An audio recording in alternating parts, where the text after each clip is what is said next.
अस्सलाम वालेकुम dear students. आज मैं आपके सामने इंग्लिश के पेपर को सॉल्व करने का मुकम्मल तरीक़ाकार बताऊंगा और स्टेप बाय स्टेप हम एक एक क्वेश्चन को सॉल्व करेंगे।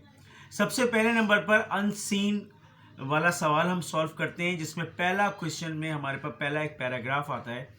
इस पैराग्राफ को हमने सॉल्व करना है किस तरीके से।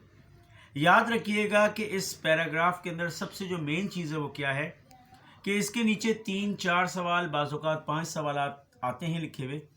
इन तमाम के तमाम सवालात में से एक सवाल सिर्फ ऐसा है जिसके अंदर आपको टाइटल देना होता है इस पूरे को पढ़कर, और जिस चीज़ के बारे में ज़्यादा जिक्र हो बस आपने उसका टाइटल में नाम लिख देना है। बाकी सवालात के जवाबात इसी के अंदर मौजूद होते हैं पैराग्राफ में, कहीं आपको ढूंढने की ज़रूरत नहीं है। सिर्फ पैराग्राफ को पढ़ना है और सवाल का जवाब उसी पैराग्राफ में से निकालना है। मैं समझता हूं कि आप तमाम के तमाम बच्चों को मेरी इतनी बात समझ में आ गई होगी कि इस पैराग्राफ को पढ़ना है। पढ़ने के बाद जिस चीज़ का जिक्र ज़्यादा हो रहा है उस चीज़ के ऊपर आपने फोकस करना है और वही आपने टाइटल में, इसका सूटेबल टाइटल में नाम लिख देना है। बाकी क्वेश्चन के आंसर इसी पैराग्राफ में मौजूद हैं।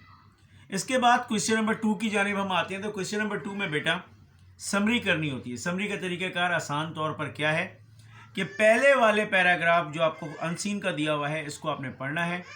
पहला फुल स्टॉप जहां पर आ रहा है, जैसे ही आपकी लाइन शुरू होती है, पैराग्राफ शुरू होता है, पहले फुल स्टॉप के बाद से देख के लिखना शुरू करना है और सेकंड लास्ट वाले फुल स्टॉप तक देख के आपने उतारना है। ये आपका समरी का पोर्शन क्लियर हो गया। उसके बाद क्वेश्चन नंबर 3 में आपके पास 4 चैप्टर्स हैं। इनमें से कोई भी एक चैप्टर जो है वो कम हो जाएगा और 3 के क्वेश्चन लाजमी आएंगे। पहला है Early to Autumn. Early to Autumn के अंदर एक सवाल मैं अभी आपको कल भेज चुका हूँ और आज दोबारा भेज दूंगा।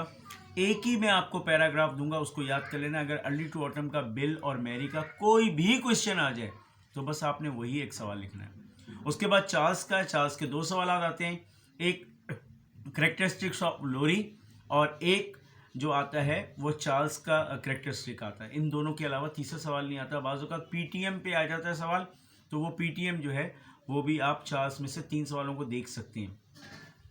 देन आपके पास अगला जो चैप्टर आता है वो आता है story of an hour. Mrs Mallard की कहानी है ये, जिसमें आपके पास इनका फर्स्ट रिएक्शन और लास्ट रिएक्शन यानी सरप्राइज एंडिंग, इन दोनों क्वेश्चन में से कोई एक सवाल लाजमी आएगा।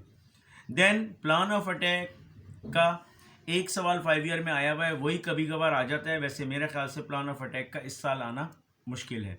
आप Early to Autumn, story of an R और चार्ल्स का आप कर लेंगे तो बस ये 3 में से ही आपके 2 सवाल आराम से निकल जाएंगे। उसके बाद क्वेश्चन नंबर 4 में अगर हम आते हैं तो क्वेश्चन नंबर 4 में आपके पास सीन का पोर्शन है। सीन के पोर्शन में आपको क्या करना है कि हर सबक की आपको आइडेंटिफिकेशन करनी है। इसमें आपने ये पहचानना है कि कौन सा सबक हमारे पास आया है। अब देखिए बेटा, सबसे पहले the age of probit. The age of probit means क्या है कि इसके अंदर जो पैराग्राफ होगा इसमें रिबोट, प्रोबोट, इसी के साथ जो है साइंस टेक्नोलॉजी की बात होगी, तो आप इसको आइडेंटिफाई कर लोगे कि एज ऑफ प्रॉबिट की बात है। इसमें आपके पास लग्जरी का वर्ड भी आ सकता है।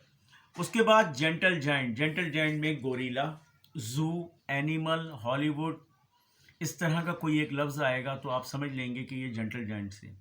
उसके बाद हाउ टू स्टडी, इसके अंदर क्या है ऑप्टिमम पॉइंट का वर्ड आएगा। क्या आएगा? ऑप्टिमम पॉइंट आएगा। एजुकेशन, स्टडी, इसके हवाले से जो है हमारे पास वर्ड आएगा, तो आप हाउ टू स्टडी।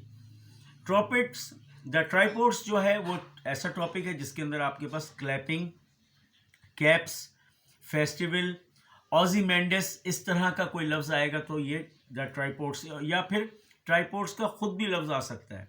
फिर लंदन रोड में morning, Sunday, mother, village, city, इस तरह का कोई लफ्ज़ आएगा तो ये लंदन रोड है। अब हमारा क्वेश्चन नंबर 1 क्लियर हो गया, क्वेश्चन नंबर 2 क्लियर हो गया, 3 और 4 तक क्लियर हो गया। यहाँ तक आप बात समझें, फिर मैं अगले वाले वीडियो में आपको जो है अगला क्वेश्चन भेजता हूँ। भेजो।